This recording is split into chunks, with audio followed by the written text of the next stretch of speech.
अस्सलाम वालेकुम स्टूडेंट्स। इस वीडियो में हम बेड डेट्स का एक छोटा सा सवाल डिस्कस करते हैं।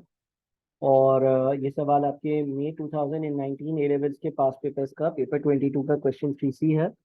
डिस्कस करते हैं। क्वेश्चन में लिखा हुआ है, at 31 December 2017 Noor's trade receivables were 34,200 after deducting the provision for doubtful debts. देखिए, जो हमारी कंपनी की बैलेंस शीट होती है या स्टेटमेंट ऑफ फाइनेंशियल पोजीशन होता है ना, उस पे जो डेटर्स की वैल्यू आती है वो कैसे आती है।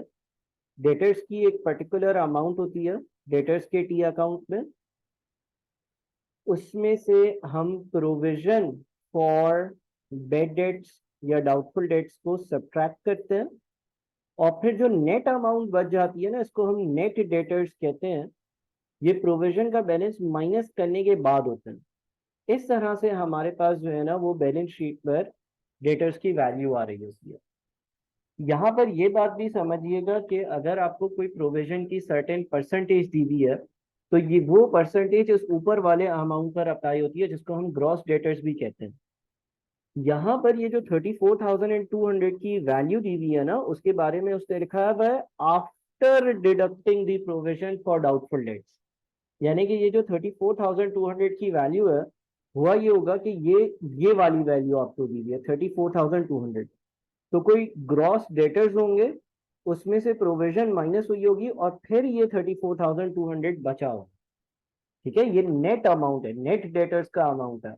यानी कि जो मेरे डेटर्स होंगे उसमें से कोई प्रोविजन का बैलेंस माइनस हुआ होगा, और फिर जो बच गया होगा नेट, वो 34,200 है, बिकॉज उसमें लिखा हुआ है आफ्टर डिडक्टिंग द प्रोविजन।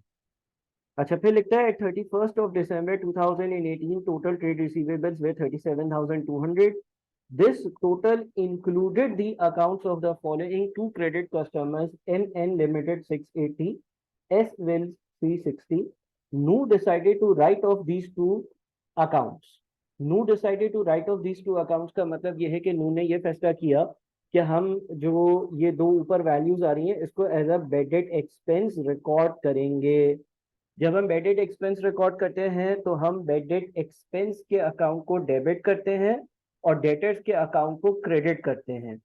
अभी फिल वक्त ये 37,200 में शामिल है, लेकिन कंपनी ने या इस नूर ने डिसाइड कर लिया कि इन दोनों को मैं एज अ बेडेड रिकॉर्ड करूंगी।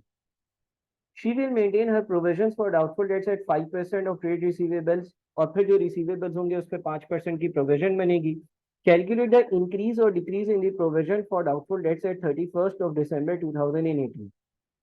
तो हमें ये बताना है कि 2018 वाले साल में प्रोविजन जो है वो कितने से इंक्रीज या डिक्रीज हो रही है।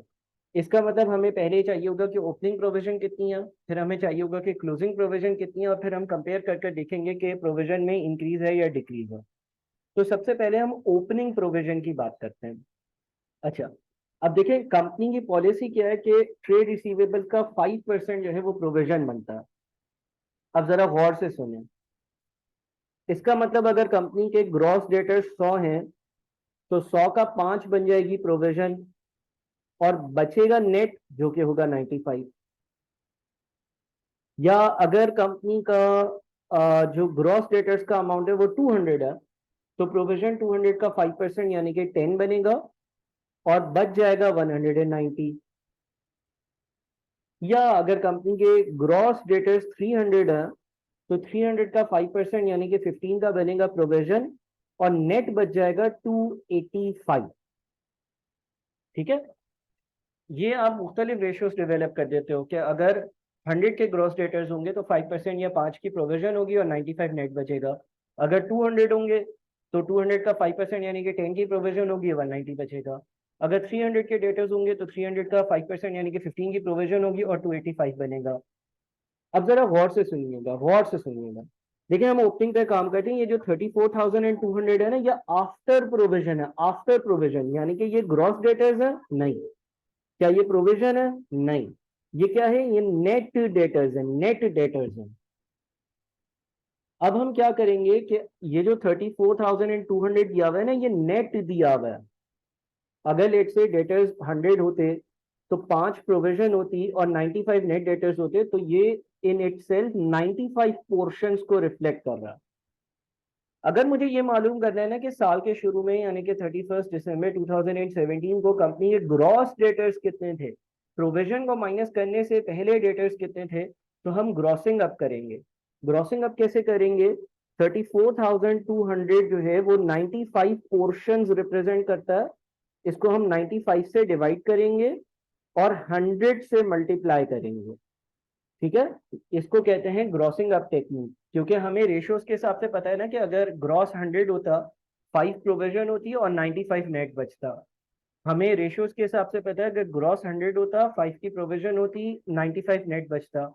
तो उस रेशियो को यूज करते हुए 34,200 represents 95 portions and we need value of 100 portions। तो हम 34,200, क्योंकि ये 95 हिस्से बताता है तो हम इससे 95 को डिवाइड करते हैं, एक हिस्से की वैल्यू आती है और 100 हिस्से की वैल्यू निकालने के लिए 100 से मल्टीप्लाई करते हैं। तो 34,200 को 95 से डिवाइड और 100 से मल्टीप्लाई किया तो ये बन जाता है 36,000। कितना बन जाता है? 36,000। ये आपके ग्रॉस डेटर्स होंगे। यानी कि हुआ ये होगा कि डेटर्स की वैल्यू होगी 36,000, डेटर्स की वैल्यू होगी 36,000। 36,000 का 5% आपने प्रोविजन फॉर बेड डेट्स बनाया होगा। 36,000 का 5% लें, 36,000 का 5% बन जाता है आपका 1800। 1800 का आपने प्रोविजन बनाया होगा, ओपनिंग का प्रोविजन 1800 होगा और नेट डेटर्स जो है ना वो आपके आए होंगे 36,000 माइनस 1800 विच इज 34,200, जो कि सवाल की वैल्यू से भी मैच कर रहे हैं। ठीक है जी, तो आपने इस तरह से ओपनिंग या ग्रॉस डेटर्स को कैलकुलेट करना है और फिर उसका 5% ले लिया तो हमारे पास ओपनिंग प्रोविजन आ गई जो कि 1800। अच्छा, अब आते हैं क्लोजिंग प्रोविजन पर। देखो, क्लोजिंग है हमारे 37,200 के रिसीवेबल्स हैं, लेकिन अब हमें 680 और 360 जो है इन दोनों को बेडेड करना। बेडेड का मतलब 100% कंफर्म है कि ये पैसे मुझे रिसीव नहीं होंगे, ये पैसे मुझे नहीं मिलेंगे, यानी कि बेडेड एक्सपेंस डेबिट और डेटर क्रेडिट। तो 37,200 में से हमने माइनस कर दिया 680 और 360, दोनों को जब माइनस किया तो 36,160 बच गया, 36,160 बच गया। और जो प्रोविजन की परसेंटेज होती है ना वो इस अमाउंट पर लगती है, यानी कि रिसीवेबल्स में से बेड डेट्स को हटाकर जो बच जाता है ना उस पर परसेंटेज लगती है। तो जो क्लोजिंग हमारी प्रोविजन होगी वो 36,160 का 5% होगी। अगर हम 36,160 का 5% लेते हैं तो ये बन जाता है 1808। 1808। अब आप अपना सवाल जो है वो सॉल्व कर सकते हैं। सवाल ने आपसे ये पूछा था कि जो हमारे प्रोविजन की वैल्यू है ना, उस प्रोविजन की वैल्यू में कितना इंक्रीज या डिक्रीज है या कितना चेंज है ना। कैलकुलेट द इंक्रीज और decrease in the provision for doubtful dates. Provision for doubtful dates की वैल्यू में कितनी अमाउंट का इंक्रीज या डिक्रीज आ रहा है या कितना चेंज आ रहा है। तो आप अगर ओपनिंग प्रोविजन देखते हो, साल के शुरू में प्रोविजन कितनी थी? साल के शुरू में प्रोविजन 1800 थी, साल के आखिर में 1808 है। तो 8 का क्या है? 8 का प्रोविजन में इंक्रीज है। 8 का क्या है? प्रोविजन में इंक्रीज है, इजाफा है। अच्छा सर, अगर प्रोविजन फॉर डाउटफुल डेट्स का अकाउंट भी बनाना होता तो आपका ब्रॉड डाउन आ रहा होता 1800 पर, आपका कैरेट डाउन आ रहा होता 1800 और 8 पर, और इनकम स्टेटमेंट में 8 जा रहा होता एज अ एक्सपेंस। ठीक है, इनकम स्टेटमेंट में 8 जा रहा होता है एज ए एक्सपेंस और आपका कुछ इस तरह का प्रोविजन का अकाउंट नजर आता है जिसको बनाने की जरूरत नहीं है, लेकिन फिर भी मैंने बना दिया। Increase in provision is an expense. ठीक है, तो उम्मीद है कि ये प्रोविजन की के कॉन्सेप्ट आपके क्लियर हो गए होंगे। Thank you.